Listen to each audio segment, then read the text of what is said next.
Güzel tel örgüyü çekmişiz. Süper. Biraz daha yeni Elinize sağlık.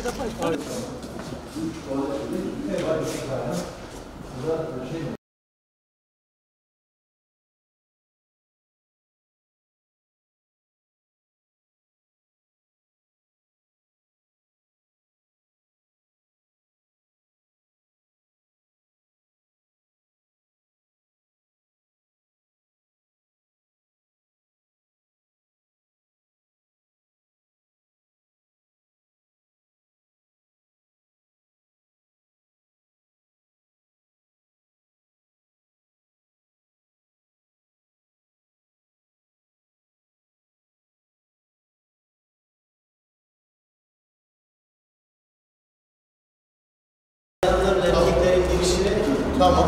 verdik. Tamam. O da iç. Şu an mutfaktayız. Burada normalde dışarıya bir konferans var. Onu Hastaları yok. Çilesiz taziye evimizi ve Karakavak taziye evimizi ziyaret ettik. Çilesiz taziye evimiz çok şükür bitme aşamasına gelmiş. İnşallah bir 20 gün içerisinde onun açılışını yapacağız. Yeşilyurt'umuza, Malatya'mıza çok modern, örnek, model bir taziye evi inşallah sunacağız. Bugün gördüğümüz ikinci taziye evi de yine Karakavak bölgemizdeki taziye evimiz.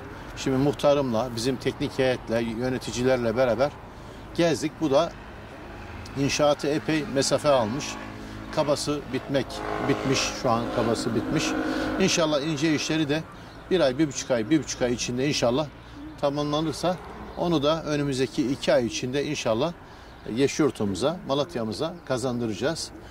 31 Mart öncesi söz verdiğimiz gibi Malatya'yı kışın çadırlarda donmaktan, yazın da çadırlarda sıcakta kavrulmaktan kurtaracağız demiştik.